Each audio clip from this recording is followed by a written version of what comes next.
It's important never to trust anyone completely, no matter who they are or what position they hold. Some people wear the brightest smiles but hide the darkest intentions. The story of Temisan shows us why. Temisan was a quiet, gentle girl who lived with her mother in a small town in Delta State. Her mother sold food by the roadside, and Temisan often helped after school. She was 18, bright-eyed and full of hope for the future. Their church, Glory of Light Ministries, was well respected in the community. Pastor Ikenna, the head of the church, was known for his fiery sermons and kind heart. People trusted him and his family without question. Pastor Ikenna's son, Obiora, was 25, handsome and charming. Many girls admired him, but Temisan always avoided him. He's too proud, she once told her friend Ese. One Sunday after service, Obiora approached Temisan for the first time. "Sister Temisan," he said, his voice smooth like honey. "You've been working so hard helping your mother. Let me give you a lift home today." Temisan hesitated. She had never spoken to him before, but the churchyard was full of people and he was the pastor's son. What harm could he do, she thought. Inside a shiny black car, Obiora was polite. He asked about her school and her plans for the future. He even bought her snacks from a roadside vendor. "You're different," he said, smiling at her. "Not like these other girls." That was how it started. Over the next few weeks, Obiora made it a habit to be around Temisan. He would offer her lifts home, buy her small gifts, and even talk to her mother. "Your daughter is so respectful," he told Mama Temisan one evening. "She will go far in life." Mama Temisan was pleased. Who knows, she teased her daughter. "Maybe Obiora will marry you one day." Temisan laughed, but deep down, she was beginning to trust him. One day, Obiora invited her to a church program. "It's a youth prayer meeting," he said. "I will come pick you up." Temisan agreed, thinking it would be like the other church gatherings. But when Obiora arrived that evening, he wasn't in his usual car. He came in an old unmarked vehicle and told her they had to make a stop first. "I need to drop something at my father's guest house," he explained. "It won't take long." Temisan hesitated. Something about his tone felt off, but she didn't want to seem rude. She nodded and got in. When they arrived at the guest house, it was dark. The area was quiet and the house stood alone, surrounded by bushes. Obiora parked and smiled. "Come in for a minute. I need to get something from inside." "I'll wait here," Temisan said quickly. "Don't be silly," he replied, his voice suddenly firm. "You're safe with me." Against her better judgment, she followed him inside. The house smelled of dust and mildew. Obiora led her to a small room and told her to sit down. "I will be back in a moment," he said, closing the door behind him. Minutes passed, then the door creaked open, and Obiora stepped in. But this time, his smile was gone.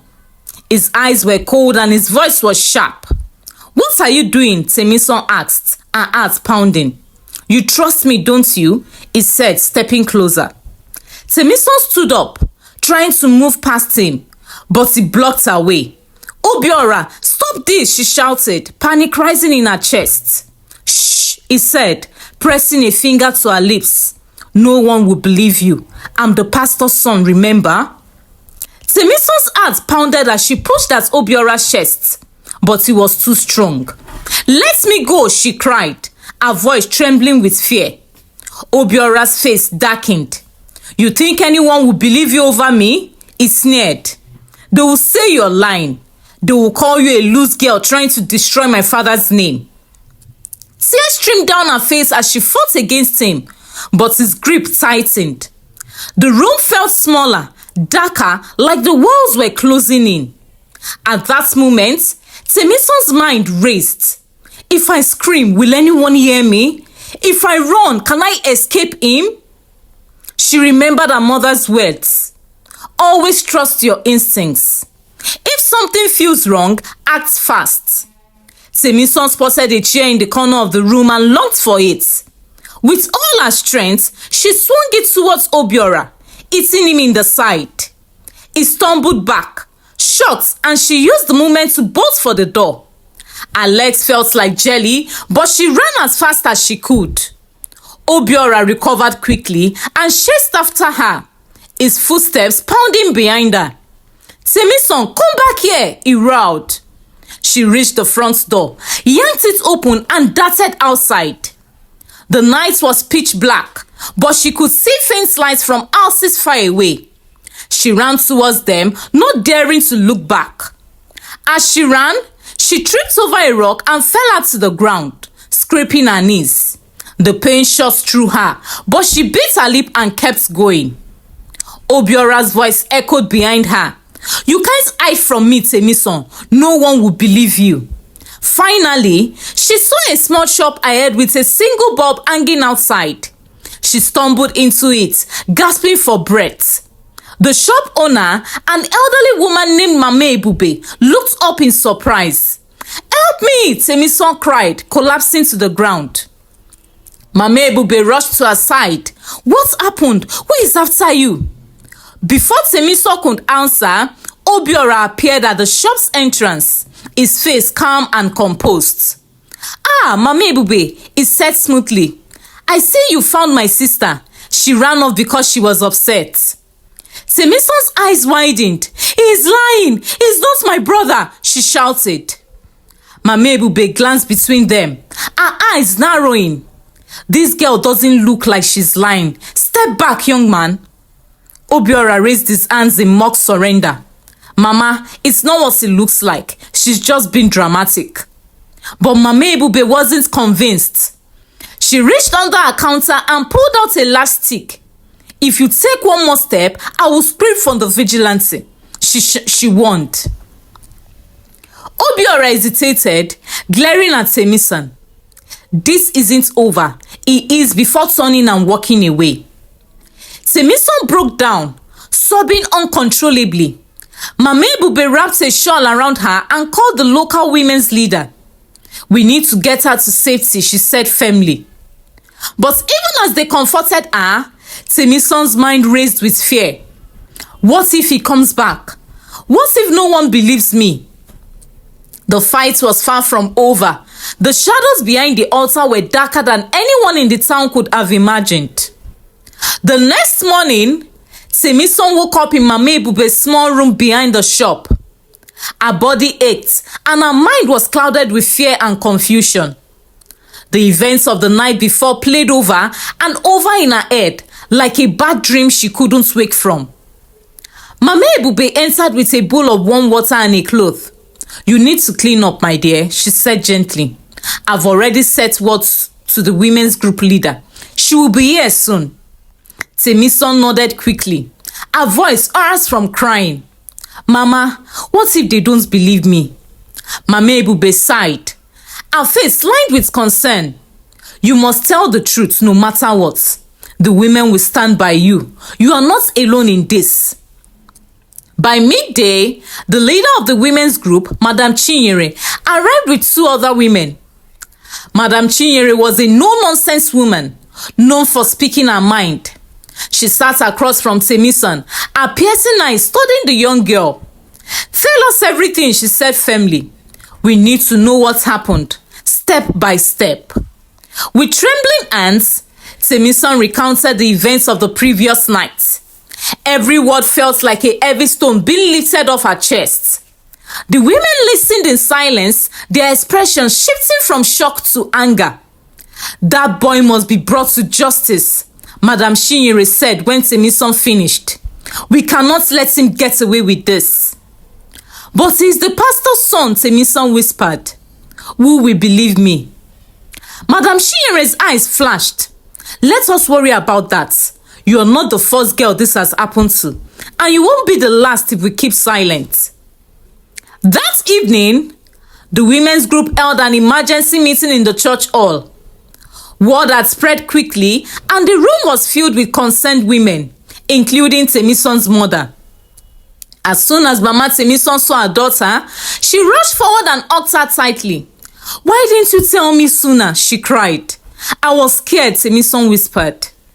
Madam Chinyere stood at the front of the room and raised her hands for silence.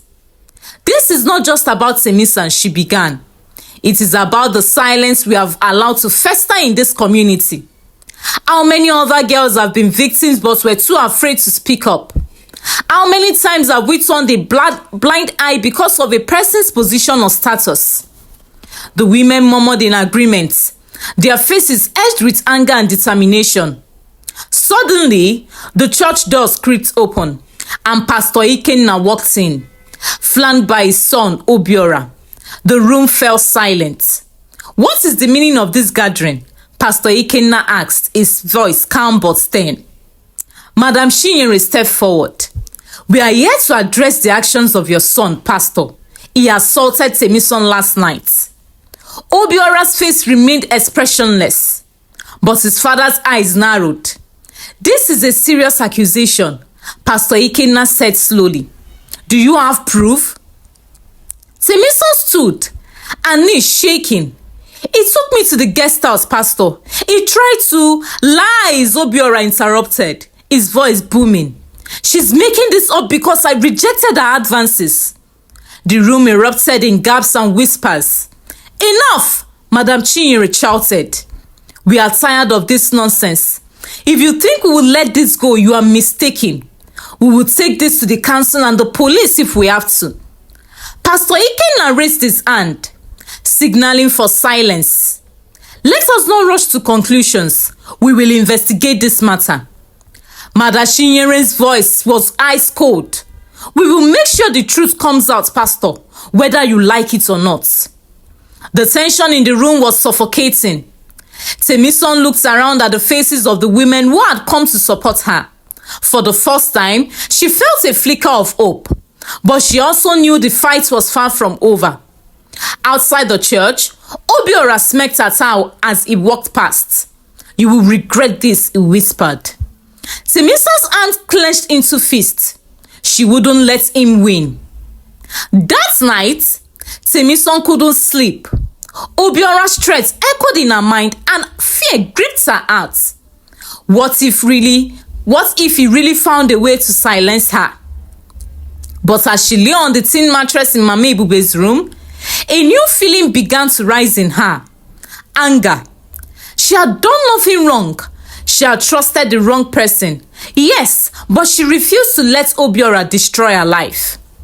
The next morning, the women's group mobilized. Madam Chinyere led the charge, her fiery determination setting the tone. They filed a report with the local police and gathered witnesses to speak about Obiora's past behavior. It didn't take long for stories to surface. Other girls in the community started coming forward, some anonymously, others bravely standing in front of the women's group to recount their own harrowing encounters with Obiora. "He lured me with promises of help," one girl confessed. "I was too ashamed to speak up. He threatened me," another whispered. "He said no one would believe me because of who he is," another one spoke. The evidence began to pile up, and the women presented it to the town council. The once silent community was now buzzing with conversations about Obiora and the power his family had wielded for years. Meanwhile, Pastor Ikenna took to the pulpit during Sunday service, addressing the growing scandal. "My family has served this church faithfully for over a decade," he said, his voice heavy with emotion. "These accusations are an attack from the devil to destroy our work." Some congregants nodded, murmuring their agreements. Others sat in stony silence, unsure of what to believe. Temison and her mother didn't attend the service. They stayed home, surrounded by women from the group who offered their support. That evening, Temison received a message on her phone. It was from a strange number. "You think you are brave, but this sound doesn't forget who holds the power. Walk away before it's too late." Her hand shook as she read the words. She showed the message to Madam Chinyere, who frowned deeply. They are trying to scare you. That means we're getting close to the truth. But the threats didn't stop there. Madam Ebube's shop was vandalized that night. The women's group office was broken into, files scattered everywhere. The tension in the town grew thicker by the day. Still, Temison refused to back down. She agreed to speak publicly at a community meeting, even though the idea terrified her. On the day of the meeting, the town hall was packed. Pastor Ikenna sat at the front, his face unreadable. Obiora sat beside him, his usual smirk firmly in place. When Temison walked to the podium, the room fell silent. Her knees trembled, but she gripped the edge of the stand, forcing herself to speak. "My name is Temison Okoro," she began, her voice steady despite the fear clawing at her chest. "I am here because I refuse to be silent anymore. What happened to me was not my fault, and it wasn't the first time Obiora has done this." Gasps rippled through the room, followed by murmurs of disbelief. Temison continued, her voice growing stronger. "He used this position to take advantage of me, just like he has done to others, but I will not let him or anyone silence me." Before she could say more, Obiora sprang to his feet. "This is nonsense," he shouted, pointing at her. "She's lying." But Temison didn't falter. "I have witnesses," she said, her eyes locking on his, "and I have proof." At that moment, a man in a police uniform entered the hall, followed by two officers. The crowd turned, their whispers growing louder. "Mr. Obiora Ikenna," the officer said, his voice echoing in the hall, "you are under arrest for assault and threats against Miss Temison Okoro and others." The hall erupted in chaos. Obiora's face twisted with shock and rage as the officers moved towards him. "You can't do this," he yelled. "Do you know who my father is?" Pastor Ikenna stood, his face pale. "This is a mistake. My son is innocent." But the officers were firm. "The evidence is overwhelming, sir. It will have this day in court." As Obiora was led out in handcuffs, Temison felt a wave of relief wash over her.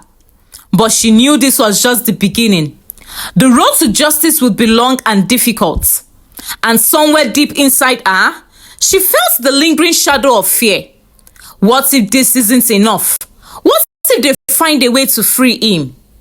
The arrest of Obiora sent shockwaves through the small town. For years, the Ikenna family had been untouchable. Pastor Ikenna tried to calm the storm, preaching about forgiveness and the dangers of false accusations. But people were divided. Some believed Temison and the growing number of other girls who were now bravely speaking out. Others sided with the Ikenna family, insisting that Obiora was being framed to tarnish his father's ministry. Temison stayed indoors most of the time, afraid of the backlash. Her phone was flooded with hateful messages. Some called her a liar. Others accused her of trying to bring down the church. The pressure was immense. But Madam Chinyere and the women's group stood firm by her side. "Justice takes time, my dear," Madam Chinyere told her one evening. "But the truth is like oil. No matter how much water you pour, it will always rise to the top." The next challenge came during Obiora's bail hearing. Pastor Ikenna had hired a team of high-profile lawyers who argued that Obiora was a victim of a conspiracy. They claimed Temison had no solid evidence and that the accusations from other girls were fabricated. In the courtroom, Temison sat quietly with her mother and the women from the group. Her hands trembled as the lawyers painted her as a desperate girl seeking attention. She felt the weight of the stares from the Ikenna family supporters sitting on the other side of the room. But then, something unexpected happened. A young woman named Amara stood up in the middle of the hearing. "I want to speak," she said, her voice shaking but determined. The judge hesitated. "This is highly unusual," he said. "Are you a witness?" "I am," Amara replied. She walked to the front, her face pale but resolute. "Obiora assaulted me 2 years ago. I was too scared to report it then. because I thought no one would believe me. But I can't stay silent for anymore. The courtroom gasped. Pastor Ikena's lawyers tried to object, but the judge allowed her to speak. Amara described in vivid detail how Obiora had trapped her in a similar situation. Her testimony was raw and emotional, and as she spoke, tears filled the eyes of many in the room. When she finished, 2 more women stood up to share their experiences. Each story was eerily similar to Temison's, and the courtroom fell into stunned silence. Pastor Ikena's face grew pale, and Obiora looked visibly shaking for the first time. The judge denied Obiora's bail, citing the mounting evidence against him. He was taken back to custody, his head hanging low. As Temison walked out of the courtroom that day, she felt a surge of hope.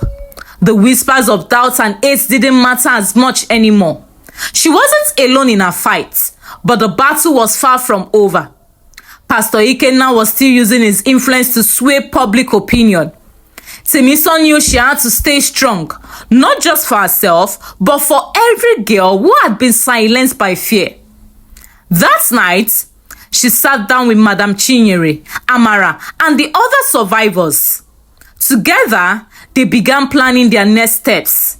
It was time to confront not just Obiora, but the culture of silence that had allowed him to prey on so many.